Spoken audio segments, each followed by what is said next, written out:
जी हजरत उमर ने ढूंढ लिया, मिल गई बहू। क्या बात है, सुभान अल्लाह। मिल गई बहू। और तुम क्या ढूंढते हो? अम्मा जाती है बहू देखने, मुचरी यहां तक मुंह पे, इतनी बड़ी झुमकी है, जब तक नहीं मिलती ना तब तक रिश्ता पक्का करके नहीं आती। और जैसे ही झुमकियां मिल गई वैसे रिश्ता पक्का, चाहे कैसी भी हो। मगर सुनो, हजरत उमर अब घर गए, घर जाकर के बीबी से बोले, सुनो तुम कह रही थी ना बहू चाहिए, कहां ढूंढ ली, मिल गई। कहा मिल गई कहां? कहा ऐसे ऐसे मैंने एक लड़की को सुना, वो लड़की जो अंधेरे में तन्हाई में गुनाह नहीं कर सकती तो वो किसी के सामने भी नहीं कर सकती, ऐसे ही घर की बहू होनी चाहिए। आज लोगों ने अपनी लड़कियों को पढ़ाना छोड़ दिया। क्यों? उन्हें पर्दे वाली चाहिए ही नहीं। कैसे हालात, कहां से लाओगे ऐसी बहू? यहां से लेकर के यहां तक, बुरा मानने की बात नहीं है, ये तो गांव है ना, गांव। मगर फिर भी 50 घर ऐसे होंगे जिनकी जवान बेटियों पे मोबाइल होगा। क्या होगा बोलो? जवान बेटियों पे मोबाइल। अल्लाह के बंदो, थोड़ी सी अकल तो रखो। 3 रोटी खा रहे हो, 1.5 तो कम से कम बर्बाद कर रहे हो, तो 1.5 तो फिर भी काम में लाओ। क्यों दिया बेटी को मोबाइल? किससे बात करेगी? कहां बात करेगी? कौन है रिश्तेदार अलग से? तुम तो अब्बा हो ना, तुमसे पूछ रहा हूं मैं, कौन है इसका ऐसा रिश्तेदार जो जवान कुंवारी बेटी को मोबाइल दे दिया? कौन है इसका जो बात करने को दे दिया? तुम अब्बा हो के दुश्मन। बात करेगी किससे करेगी? व्हाट्सएप चलाएगी, कहां चलाएगी? फेसबुक चलाएगी, कहां चलाएगी? यूट्यूब चलाएगी, क्या देखेगी? मुझे बताओ, जवान बेटियों को मोबाइल क्यों दिया है? अरे ये किससे बात करने दिया है? आज जब पूरी बिगड़ जाती है, जब बातें होने लगती हैं, रात के 12-12 बजे तक मोबाइल पे चैटिंग कर रही है, लफंगे लड़के लगे पड़े मोबाइल पे। मैं तुमसे पूछना चाहता हूं, ये मां को पता है मेरी बेटी किससे बात कर रही है? और जब मां को पता नहीं है तो बता, तू मां बनी क्यों? 24 घंटे साथ रह रही है, तुझे क्यों पता नहीं चला तेरी बेटी किससे बात कर रही है? बाप को तो पता नहीं है, ये बेचारा काम पे चला गया, मगर ये मां के करतूत है सब। बिगाड़ने का काम मां का है, मां का। मां को पता है मेरी बेटी जीने पे खड़ी हुई बात कर रही है, नल पे खड़ी हुई बात कर रही है, लिहाफ में कमरे में अंदर बात कर रही है, छत पे आधे घंटे से किससे बात कर रही है? मां ने क्यों नहीं पूछा? मोबाइल दिया क्यों है? और जब बिल्कुल बिल्कुल बेइज्जती होने के सर पे आ जाती है तो ये मां अब मगरमच्छ के आंसू निकाल रही है और रोते हुए आती है अब्बा के पास, यानी अपने शौहर के पास। कह रही है पता नहीं मेरी बेटी को क्या हो गया, मेरी बेटी तो बड़ी शरीफ थी, मेरी बेटी तो बड़ी अच्छी थी, लगता किसी ने दिमाग फिरवा दिया, लगता इस पे जादू हो गया, लगता इस पे जिन हो गया, लगता इस पे भूत। कुछ नहीं आया। इस माँ की कमर पे 3 लठ मारो और गिरा दो, बता तेरे कारनामे क्या हुए? इस माँ की कमर पे लठ मारो, तेरी जवान बेटी थी, तूने इसको दुपट्टा क्यों नहीं उड़ाया? तू शादियों में इसको जो डेकोरेशन बना के लेके जा रही है, तुम्हारे यहाँ शादी होगी, ढकिया वालों सुन लो, थोड़ी बातें कर रही है, मुझे बताओ तुम्हारे यहाँ शादी होती होगी, एक लड़की के सर पे अगर दुपट्टा हो तो बता दियो, किसी का दुपट्टा इधर होगा, किसी का जूड़ा इधर होगा, किसी का गला खुला होगा, किसी की आस्तीन फटी होगी, किसी के कपड़े बारीक होंगे, किसी के वो बड़े बड़े शरारे, बड़े बड़े पलाजो, बड़े बड़े दोबरे लपेटे फिर रही हैं। और अम्मा, ये माँ बेटी से ज्यादा जैसे नाचने वाली औरतें मुंह पे लपेटे फिर रही है, नीली पीली लाली लगाए फिर रही है। इस अम्मा से पूछ, अरे तू 40 साल की हो गई, अरे बूढ़ी हो गई बूढ़ी, तेरी बेटी जवान है मगर चोंच तेरी अब भी लाल है, तेरे बालों में अब भी गुम्फे हैं, तेरा जूड़ा अब भी खड़ा है, तेरा मुंह अब भी पुता हुआ है, अब भी पुता हुआ है। अरे बूढ़ी घोड़ी नहीं लगाम, इस माँ से पूछो। ओ माँ, ओ माँ बोल तेरी जिम्मेदारी कहां है? जरा कान खोल के सुन लो। अल्लाह फरमाता है या अय्युहल्लज़ीना आमनू कू अनफुसकुम व अहलीकुम नारा, ए ईमान वालों अपने आप को और अपने घर वालों को जहन्नम की आग से बचाओ। बेशक सुभान अल्लाह सुभान अल्लाह। कह देना बहुत आसान है, अमल करना बड़ा मुश्किल है।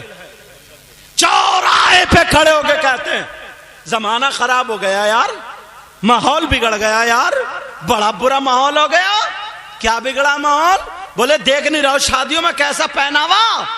मैं इन्हीं से पूछ रहा हूं, ये आसमान से उतरी है, ये जमीन में पैदा हुई है, ये आलूओं के खेत में आई है, नदी में बह के आई है?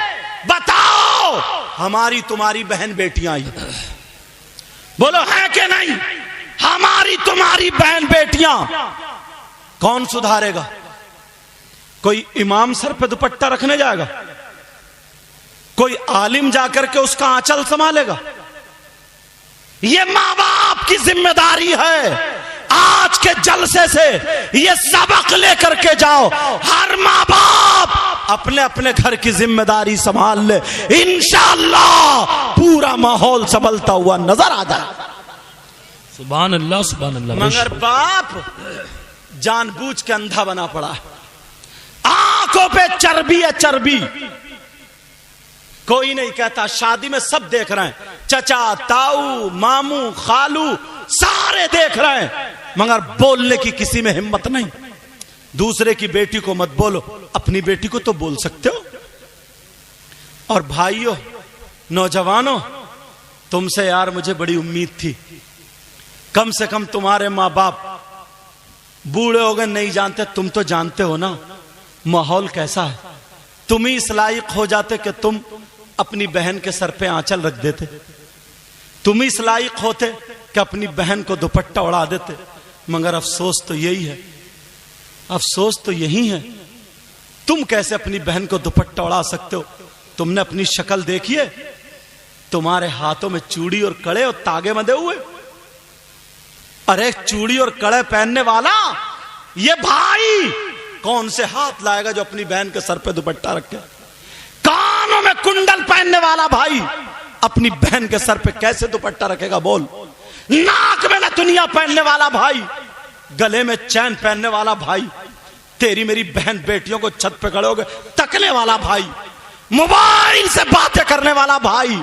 अरे बोल, तेरे यहाँ शादी होती है, कोई प्रोग्राम होता है, ये बड़े बड़े डीजे रख के घोड़ों की तरह कूले मटकाने वाला भाई, नचकैया है नचकैया, ये नाचने वाला भाई कौन से हाथ लाएगा? कहां है तू? अपनी बहन के सर पे आंचल रख दे, कौन रखेगा? नचकैया भाई। अल्लाह, वो सैयदा जैनब थी यार, वो हुसैन की बहन थी जिनकी तबीयत खराब हो गई, उनके शौहर ने दवा ला के दी, तबीयत ठीक नहीं हुई। शौहर बोले चलो मैं तुम्हें हकीम के पास ले चलता हूं, तुम्हारा हाथ पकड़ के मर्ज देख लेंगे और जो दवा होगी वो तशखीस कर देगा, खा लोगी ठीक हो जाओगी। हुसैन की बहन बोली नहीं, मैं गैर मर्द के हाथ में हाथ नहीं दूंगी, मैं उसके सामने नहीं जा सकती। कहा तुम हाथ मत देना, लेकिन पर्दे से चलो तो मैं जा रहा हूं तुम्हारे साथ में।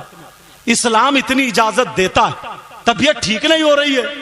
तो वो भाई की बहन थी जिसने ये कहा था कि इस्लाम तो इजाजत देता है, मगर मजबूरी यह है मैं हुसैन की बहन हूं, मजबूरी है मैं हसन की बहन हूं, मजबूरी है कि मैं फातिमा की बेटी हूं, मजबूरी है मैं अली की बेटी हूं, मजबूरी है मैं नबी की नवासी हूं। आज तुम्हारी बहन क्यों नहीं कहती? तुम्हें देख के सर पे आंचल क्यों नहीं रखती? तुम नचकइये हो गए, नचकइये। अरे यहूद और नसारा ने तुम्हें छक्का बना दिया, छक्का। तुम नहीं जानते हो, शक्ल देखिए तुमने, अपनी सूरत देखिए, कंगे लगा रहे आप बालों में, कंगे बाल में कंगे लगा रहा है, बाल में जेल लगा के खड़े कर रहा सेई के कांटों की तरह, बाल लड़कियों जैसे, कानों में कुंडल, नाक में नथुनिया, गले में चैन, हाथ में तागे और वही चढ़े, पूरा जनखा बना पड़ा, पूरा छक्का। अब तू लड़की तो बन नहीं सकता, मर्द है, और मर्द रहा नहीं क्योंकि जेवर पहन लिए। बीच का हो गया, बीच का। बीच का कौन होता? बोलो, कभी ताली बजाते हुआ नहीं मिला तुम्हें? देख लियो मोहल्ले में कितने घोड़े नाच रहे हैं। अगर शादी हो, बियाह हो, तो डीजे रखे और नाच। किसे दिखा रहा कूले? ये गानों पे जो कूले मटकाए जा रहा है, किसे दिखा रहा? छत पे तेरी मां खड़ी है, मां को दिखा रहा। दरवाजे पे तेरी बहन खड़ी है, बहन को दिखा रहा। दीवार पे तेरी भांजी खड़ी है, दूसरी दीवार पे तेरी भतीजी खड़ी है। अरे दिखा किसे रहा? यार मुसलमानों की शान ये थी कि अगर गैर मुस्लिम लड़की भी ना मुसलमानों के मोहल्ले में रहती थी तो अपने आप को सेव और महफूज समझती थी, और वो कह दिया करती थी मेरी इज्जत पे आंच नहीं आ सकती। कहा इतने दावे से क्यों कह रही हो? कहा कि मैं उस नबी के गुलामों के मोहल्ले में रहती हूं जिस नबी ने ये बताया नजरें नीची करके चला करो। वाह वाह, सुभान अल्लाह, सुभान। और आज तुम उसी नबी के जुलूस में, तुम्हारी रगों में शैतान दौड़ने लगता है।